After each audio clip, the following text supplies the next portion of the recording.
찬송가 90장 찬송하심으로 수요기도회를 하나님께 드리시겠습니다. 찬송가 90장 찬송하시겠습니다.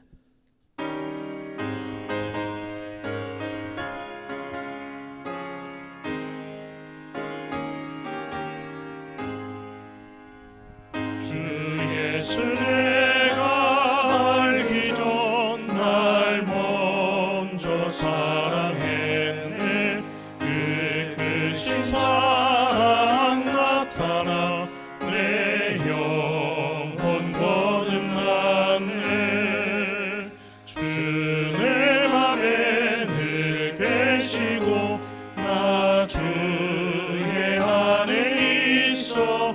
저 포도비유 같으니 참 좋은 나의 친구. 내 친구 되신 예수님 날 구원하시려고 그 귀한 몸을 버리사 내 죄를 대속했네.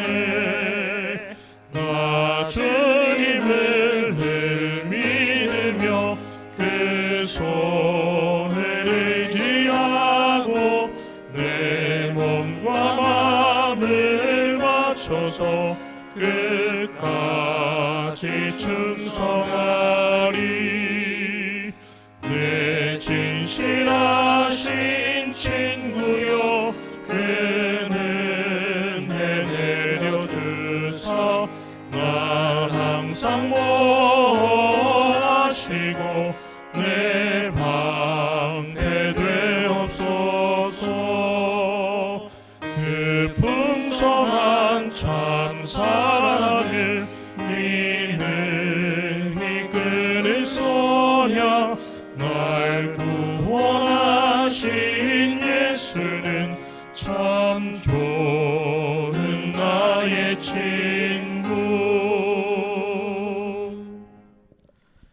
이 시간 기도하실 때 한성호 목사님 기도 인도하시겠습니다. 주님의 이름을 찬양합니다. 오늘도 주님 앞에 예배하게 하시니 감사합니다. 비록 우리가 함께 모여 예배하지는 못하지만 이 시간들을 통하여서 우리가 그동안 예배당에 나와 함께 드렸었던 예배가 얼마나 귀하고 감사한지 깨닫는 시간이 되었음에 감사를 드립니다. 오늘도 하나님의 전에 나와서 예배하지 못하고 지금 이 시간 각자의 자리에서 핸드폰 앞에서 또는 TV 화면 앞에서 예배하고 있지만 우리 모든 예배자들의 마음을 주님 아시는 줄로 믿습니다. 이럴 때일수록 더욱 마음을 하나로 모아 하나님의 전을 사모하게 하시고 말씀을 더욱 사모하게 하시고 주님께 드려지는 그 예배를 더욱 사모하게 하셔서 우리의 이 마음들을 주님 받으시고 비록 서로 떨어져 있지만 하루빨리 이 시간들이 지나가고 우리가 함께 모여 주님 앞에 예배하는 날이 하루속히 오게 하여 주시옵소서.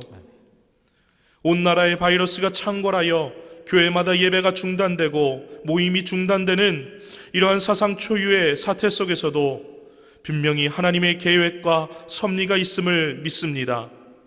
악도 선으로 바꾸시는 그 주님의 섭리를 믿사오니 하루속히 이 사태가 끝이 나고 하나님의 선하시고 온전하신 뜻만이 이루어지게 하여 주시옵소서. 확진자들이 하루속히 건강을 되찾게 하여 주시고 지금의 이 사태를 위해서 노력하고 있는 위정자들과 의료진들을 주님 축복하여 주셔서 더 이상 확진자들이 나오지 않도록 노력하는 이들의 노력이 헛되지 않도록 붙드시고 인도하여 주셔서 하루속히 이 사태가 진정되고 안정되어질 수 있도록 주님 인도하여 주시옵소서. 이러한 때에 우리는 각자의 자리에서 주어진 역할을 잘 감당하며 우리의 믿음과 신앙을 점검하는 시간으로 보내게 하여 주시고 이렇게 드려지는 예배뿐만이 아니라 각자의 삶의 자리에서 드려지는 삶의 예배로 나아가게 하여 주시옵소서. 오늘도 말씀 전하시는 이현규 목사님 가운데 성령께서 함께하여 주셔서 전하여지는 그 말씀이 우리의 생각과 마음을 깨우는 능력의 말씀이 되게 하여 주시고 그 말씀 붙들고 살아갈 때 하나님의 말씀이 우리의 삶의 기준과 법이 되게 하여 주셔서 세상 가운데 하나님의 나라 백성답게 살아가게 하실 힘과 능력이 되게 하여 주실 줄로 믿사오며, 이 모든 말씀 천지를 창조하신 하나님의 아들 예수 그리스도의 이름으로 간절히 기도드립니다. 아멘.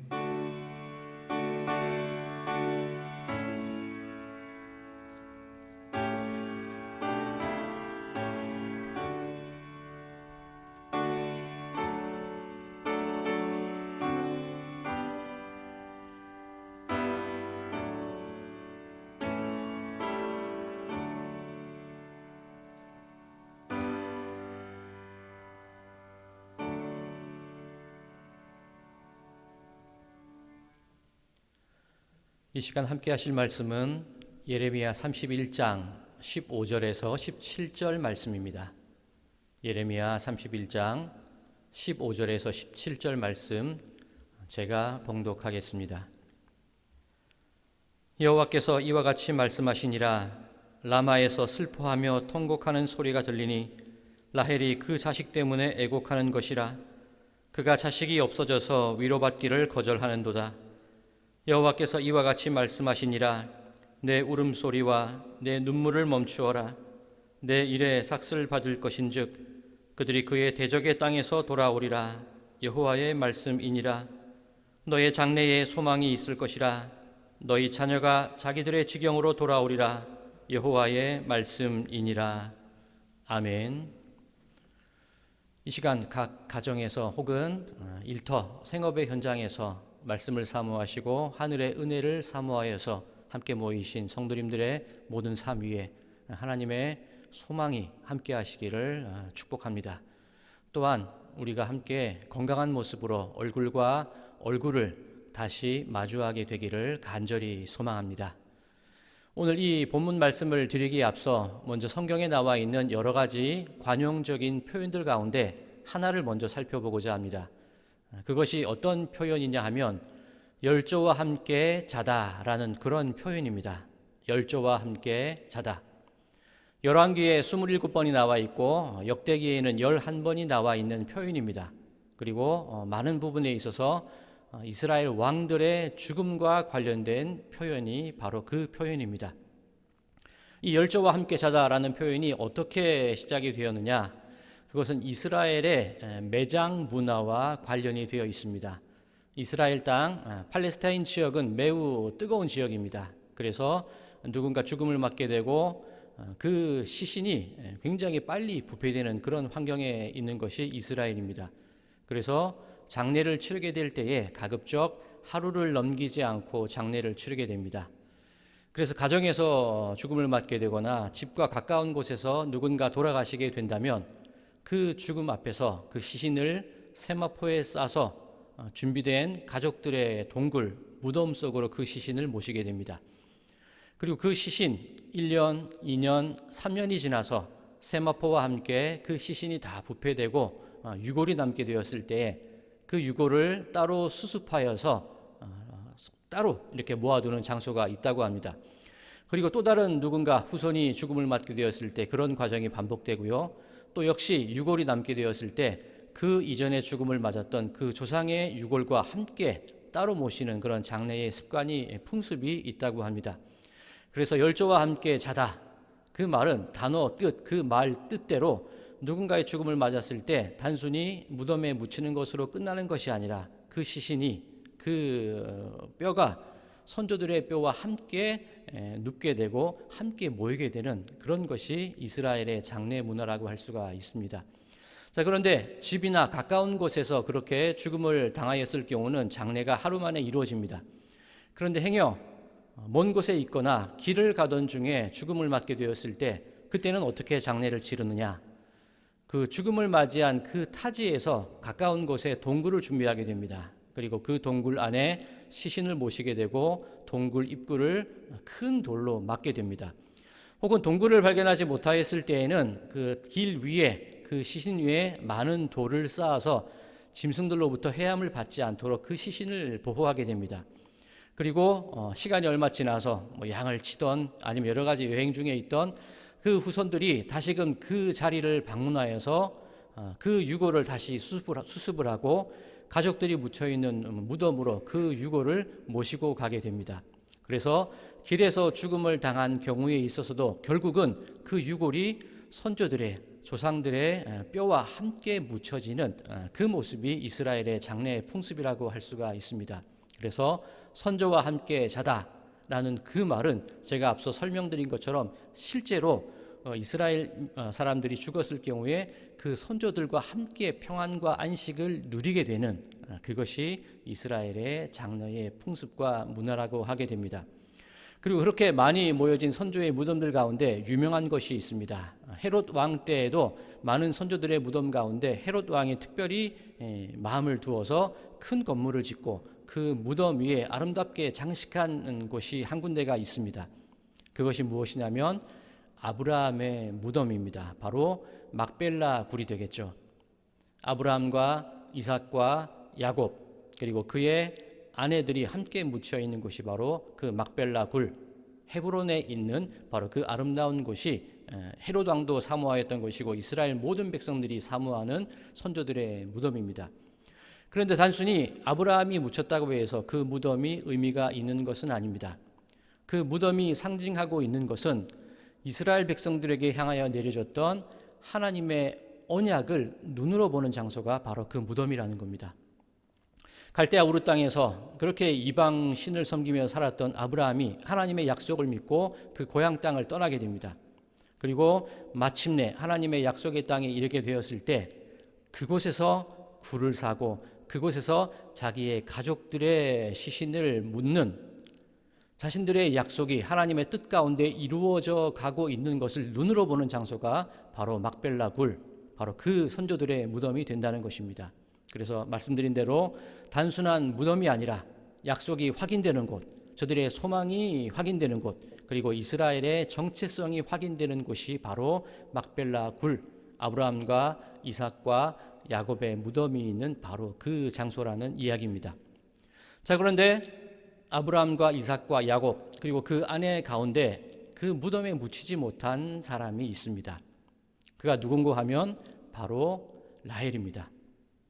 라헬은 야곱을 사랑했던 여인입니다. 하지만 그 언니 레아가 먼저 야곱에게 시집을 가게 되는 그런 아픔을 경험했던 여인이기도 합니다. 그렇다면 그 라헬은 어디에서 죽음을 당하였기에 그 선조들의 무덤에 들어가지 못하였는가, 그것을 잠깐 살펴보고자 합니다. 제가 읽어드리겠습니다. 창세기 35장 19절 말씀입니다. 창세기 35장 19절 제가 읽어드리겠습니다. 라헬이 죽음에 에브랏 곧 베들레헴 길에 장사되었고, 즉 라헬은 베들레헴을 지나던 가운데 그 길에서 죽음을 맞았고 그 길에서 장사되었다는 겁니다. 앞서 말씀드린 것처럼 집과 그 선조들이 묻혀있는 장소를 떠나서 그곳에서 죽게 되었다는 그런 얘기입니다. 자, 그런데 단순히 길에서 죽은 것이 아니라 라헬이 왜 죽게 되었느냐? 둘째 베냐민을 낳다가 산고 가운데 죽음을 맞게 됩니다. 자, 이 라헬의 삶을 가만히 살펴보면 참 안타깝고 슬픈 삶을 살았던 여인이 바로 이 라헬입니다. 앞서 말씀드린 것처럼 그 사랑하는 남편에게 처음으로 시집가지 못했던 아픔이 있습니다. 그리고 그 언니 레아가 10명의 아들을 낳는 동안 이 라헬은 아들을 낳지 못합니다. 그리고 겨우 요셉을 낳고 그리고 둘째 베냐민을 낳던 도중에 산고 가운데 죽음을 맞게 된 것입니다. 이제야 좀 나도 아들을 낳는가 싶었는데, 이제야 좀 나도 내 자식으로 말미암아 기쁨을 누리나 싶었는데 그때 죽음을 당하게 된 거죠. 그리고 죽음 이후에도 그 선조들의 무덤에 들어가지 못하고 베들레헴 길가에 묻히게 되는 그런 아픔을 간직한 여인이 바로 이 라헬이라는 여인입니다. 자, 그런데 이 라헬이라는 여인에게 담겨있던 이 슬픔의 이야기, 여기에서 끝이 나는 것이 아닙니다. 오늘 본문의 말씀을 보면 이 라헬에게 있어서 어떤 슬픔들이 이어지고 있는지를 잘 나타내고 있습니다. 자, 오늘 본문 말씀 가운데 먼저 예레미야 31장 15절 말씀을 읽어드리겠습니다. 예레미야 31장 15절 말씀입니다. 라마에서 슬퍼하며 통곡하는 소리가 들리니 라헬이 그 자식 때문에 애곡하는 것이라. 그가 자식이 없어져서 위로받기를 거절하는도다. 아멘. 자, 라헬이 그 자식 때문에 애곡을 합니다. 그리고 자식이 없어져서 위로받기를 거절했다. 그렇게 표현을 하고 있습니다. 라헬이 죽어갈 때 자신이 낳은 둘째 아들의 이름을 무엇이라고 지느냐 하면 베냐민이라고 지은 것이 아니라 베노니라고 짓습니다. 슬픔의 아들이라는 뜻입니다.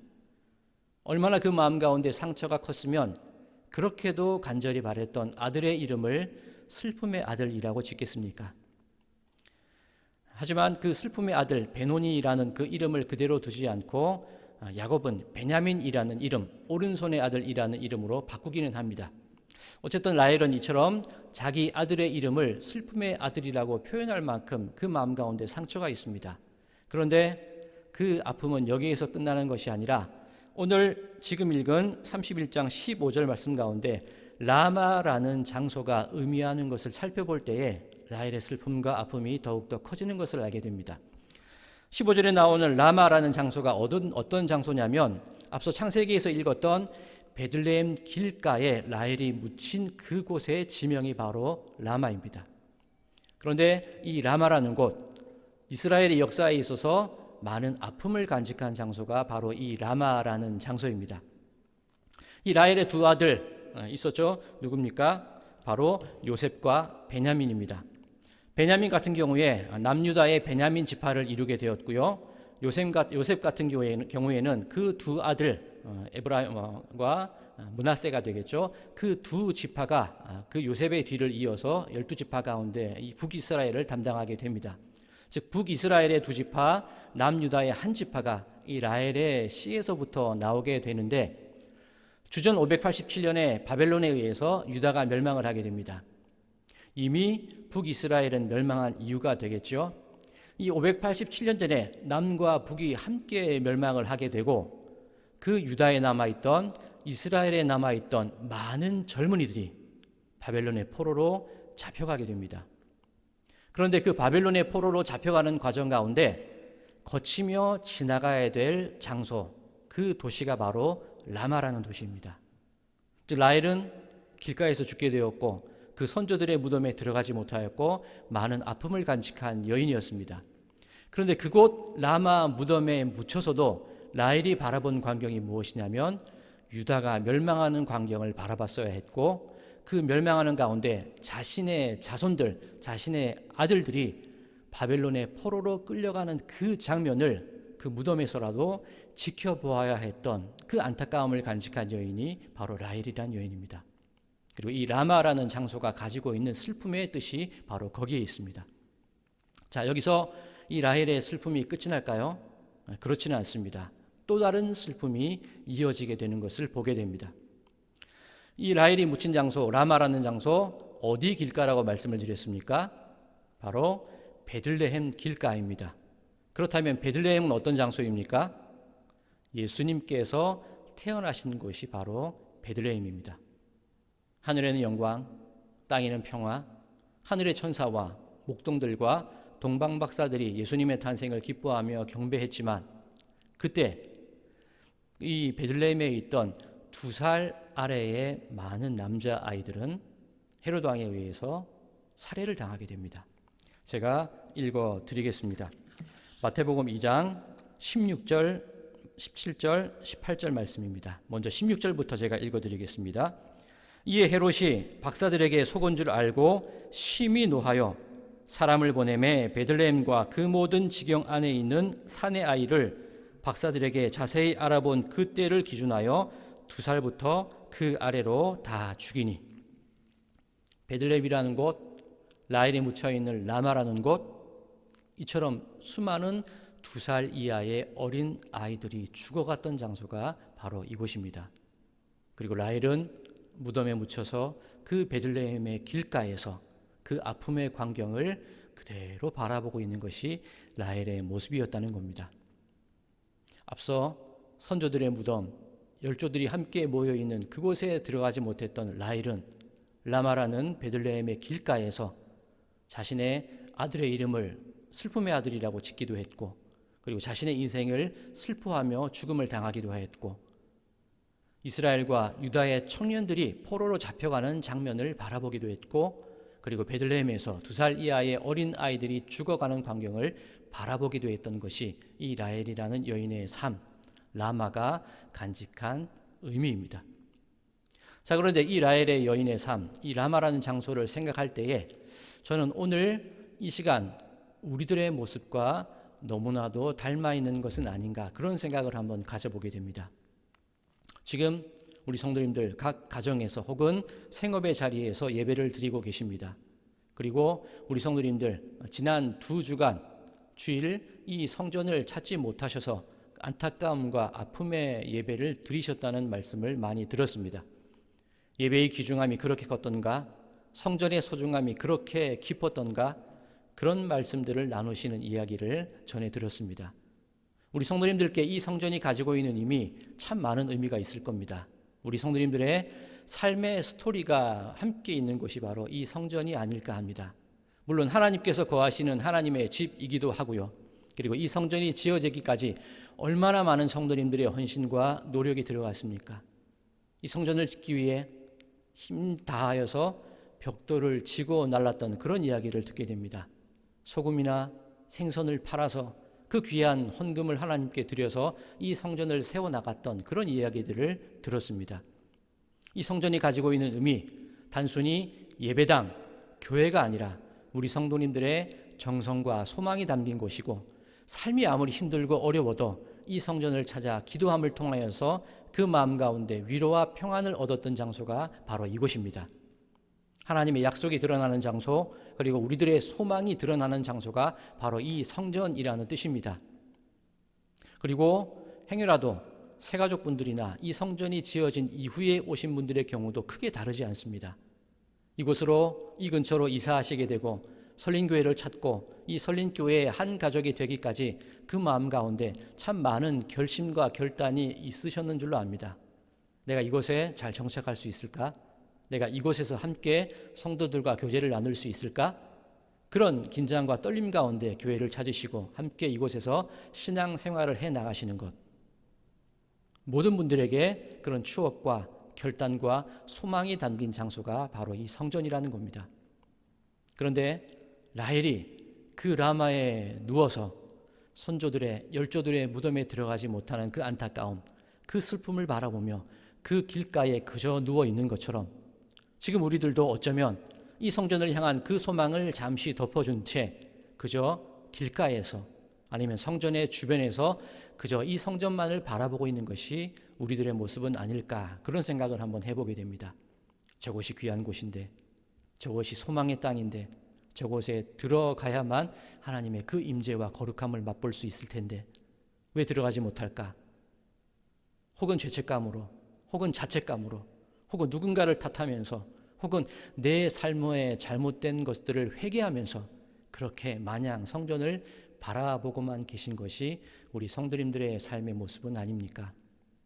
자, 그런데 오늘 성경 말씀, 그리고 앞서 읽다가 마태복음의 말씀을 가만히 살펴보면 라마에서 누워있는 라헬이, 그 라헬의 이야기가 슬픔으로만 끝이 나는 것은 아님을 알게 됩니다. 자, 오늘 본문 말씀 제가 한 번 더 읽어드리겠습니다. 예레미야 31장 15절, 16절, 17절 말씀입니다. 여호와께서 이와 같이 말씀하시니라. 라마에서 슬퍼하며 통곡하는 소리가 들리니 라헬이 그 자식 때문에 애곡하는 것이라. 그가 자식이 없어져서 위로받기를 거절하는도다. 자, 앞서 말씀드린 것처럼 베냐민에 대한 이야기, 그리고 끌려갔던 이스라엘과 유다의 청년들의 이야기, 그리고 베들레헴에서 죽어갔던 어린아이들의 이야기, 그로 말미암아 위로받기를 거절하고 자식이 없어져서 슬퍼하는 모습을 나타내는 겁니다. 계속해서 읽겠습니다. 16절입니다.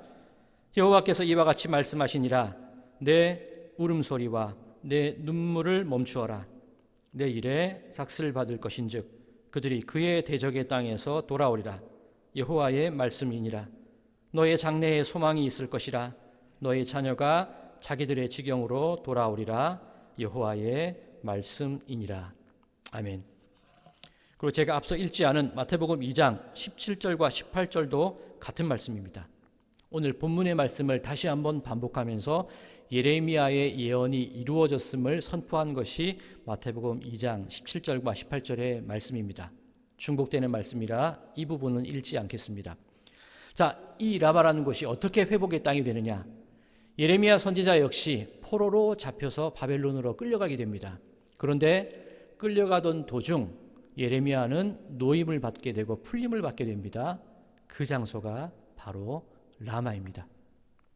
그리고 하나님께서 약속하신 때, 그 바벨론에서의 포로 생활이 끝났을 때 그 유다와 이스라엘의 청년과 백성들이 다시금 되돌아오게 되는데, 그 되돌아오면서 지나치게 되는 장소가 바로 라마라는 곳입니다. 즉 우리는 이 라마를 기억할 때 슬픔이 있는 곳, 아픔이 있는 곳, 자식을 잃어버린 그 상처가 있는 곳, 그렇게 생각할지 모르겠지만 하나님께서는 결국 그 아픔의 자리, 바로 그곳에서 이스라엘 회복과 소망과 자신들의 자녀들이 돌아오는 광경을 똑똑히 목격하게 해주신 것이 하나님의 은혜라는 겁니다. 자, 오늘 읽은 말씀 가운데 그렇게 되어 있죠. 내 울음소리와 내 눈물을 멈추어라. 이 말씀은 바로 우리들에게, 우리 성도님들에게 주시는 하나님의 귀한 언약의 말씀인 줄로 믿습니다.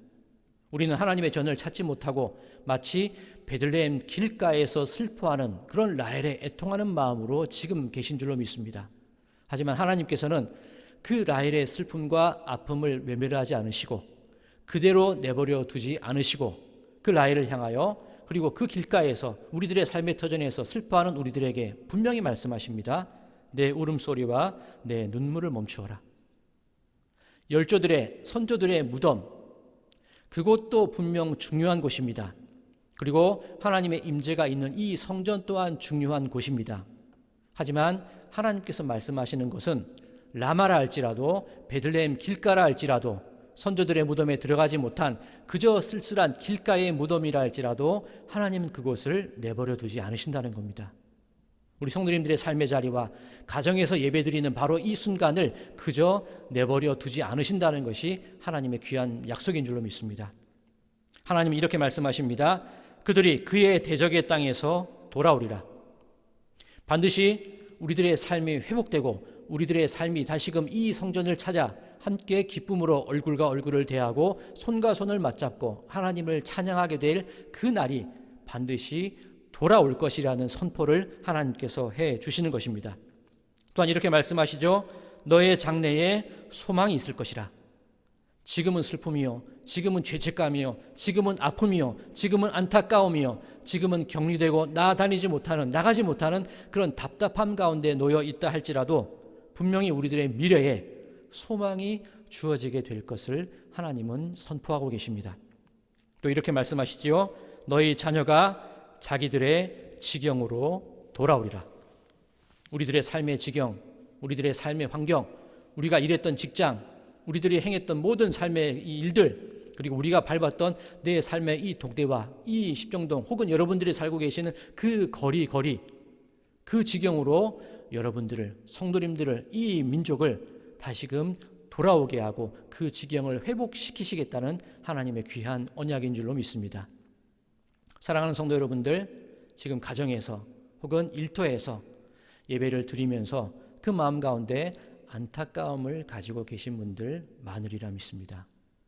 마치 라헬이 라마에서 슬퍼하며 애곡하는 것 같은 그 아픔이 우리들의 마음 가운데 있는 것 알고 있습니다. 하나님께서는 하지만 그대로 내버려 두지 않으시고 여러분들의 가정과 직장과 일터와 여러분들이 걷는 모든 곳을 성별하여 주시어서 바로 그곳에서부터 하나님의 놀라운 능력과 회복을 시작하게 하신다는 사실을 기억하시기 바랍니다.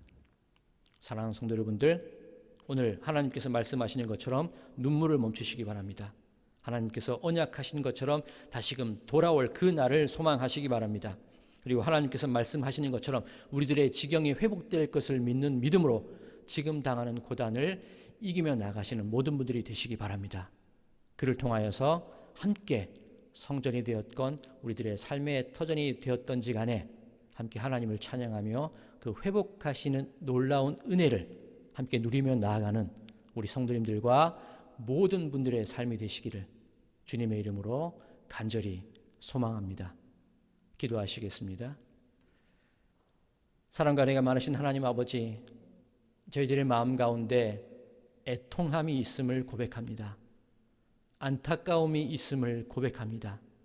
상처가 있음을 고백합니다.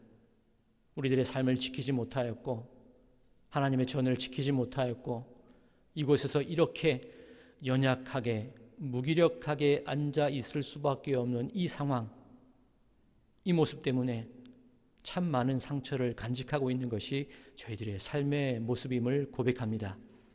하오나 하나님께서는 이 성전뿐만이 아니라 우리 성도님들이 살고 계신 모든 삶의 곳곳에 이 시간 함께 임재하여 주시어서 그 눈물을 닦아주시고 그 아픔을 위로하시고 저희들에게 소망의 기쁨의 말씀을 언약을 베풀어 주고 계신 줄로 믿습니다. 저희들 지금 당하는 아픔에 낙심치 말게 하여 주시옵고 장차 회복시켜 주실 하나님의 능력을 바라며 지금 당하는 아픔과 고난을 이기며 나아가는 소망의 백성, 승리의 백성 되어지도록 역사하여 주시옵소서. 감사드리며 예수님 이름으로 기도드리옵나이다. 아멘. 찬송가 407장 찬송하시겠습니다. 찬송가 407장 찬송하시겠습니다.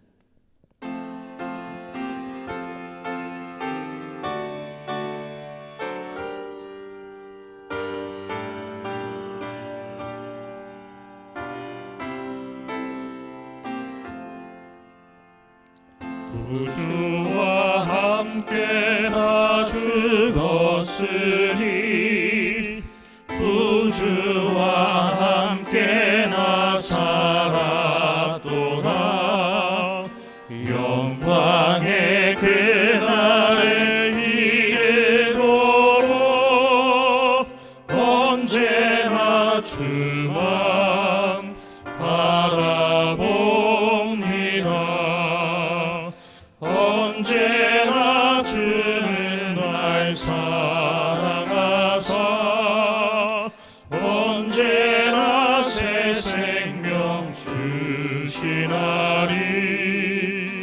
영광의 그날을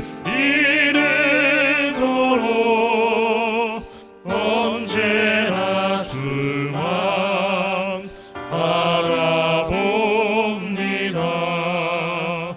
마음속에 시험을 받을 때와 무거운 근심이 있을 때에 주께서 그때도 같이 하사 언제나 나를 도와주시네.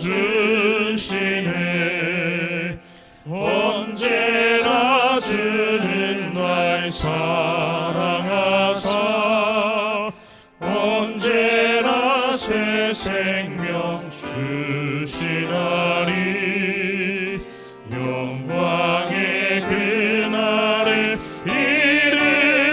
이르도록 언제나 주만 바라봅니다. 뼈 아픈 눈물을 흘릴 때와 쓰라린 마음으로 단식할 때 주께서 그때도 같이 하사 언제나 나를 생각하시네. 언제나 주는 날 사랑하사 언제나 새 생명 주시나니 영광의 그날을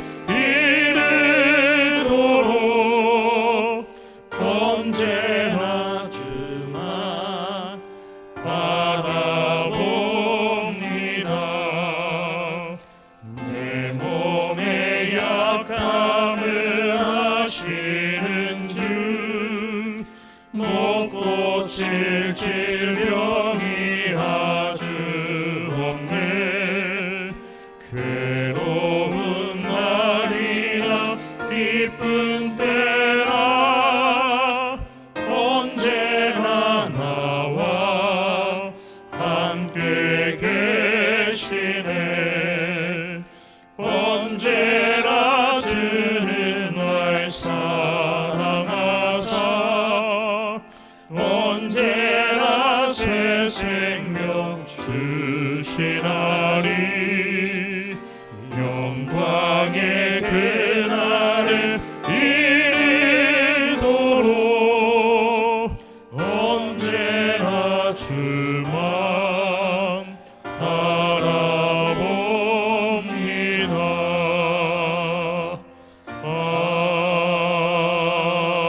아멘. 이 시간 담임 목사님 강구해 주시고 축도하시겠습니다.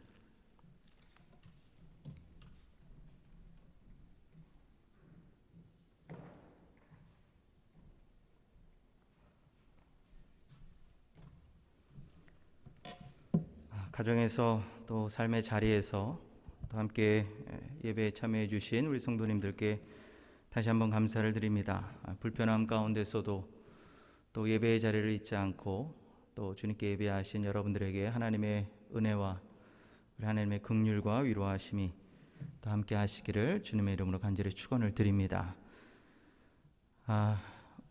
오늘 3월 4일 수요일 현재 5,000명의 확진자, 5,000명이 넘고 정말로 심각한 그런 단계에 있습니다. 대구 경북 지역의 피해가 정말 너무나도 큽니다.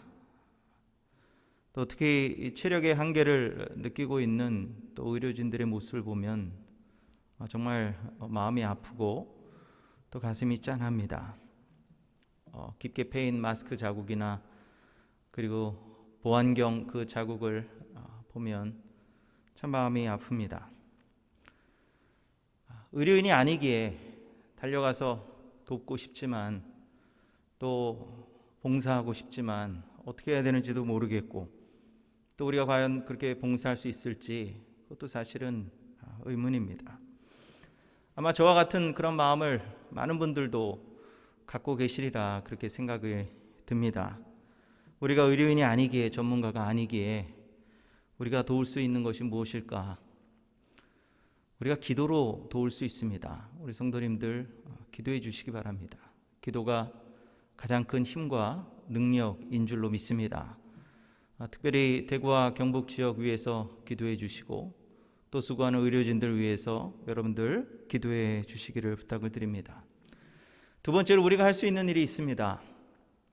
바로 성도님들이 건강을 유지하시는 일입니다.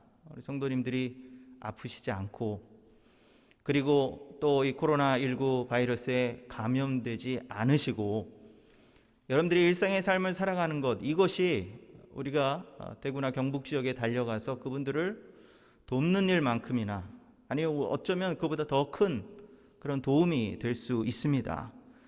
그래서 우리가 지역사회의 이 확산을 차단하고 막고 예방하고 방지하고 그리고 우리 건강을 지켜나가는 것, 이것이 바로 지금 우리가 해야 되는 일이고 할 수 있는 일이다. 저는 그렇게 생각합니다. 그래서 어려우시겠지만 불편하시겠지만 가급적 외출을 삼가해 주시고 또 불필요한 모임을 좀 자제해 주시고 요즘 이야기하고 있습니다. 사회적 거리 두기를 이야기하고 있습니다. 맞습니다. 감염의 위협을 그리고 위험을 줄일 수 있는 그런 방법, 우리가 사회적으로 거리를 두는 겁니다. 바로 그 사회적 거리를 두는 일에 여러분들 함께 참여해 주시면 감사하겠고 또 교회도 그 일을 위해서 지금 우리가 이렇게 노력하고 있는 그런 부분입니다. 우리 성도님들 다시 한번 사회적 거리를 두시고 대신 우리가 사회적 거리를 두지만 정서적 거리까지 둘 필요는 없습니다. 우리가 사회적으로 물리적으로 거리를 두지만 이렇게 온라인을 통해서 또 여러분들 전화를 통해서 우리가 함께 이야기하고 소통하고 또 여러분들의 아픔을 듣고 함께 기도하고 우리 정서적 거리는 더 가깝게 하고 우리가 사회적 거리는 뛰면서 이 어려움을 이겨나가고 극복해 나갔으면 좋겠습니다.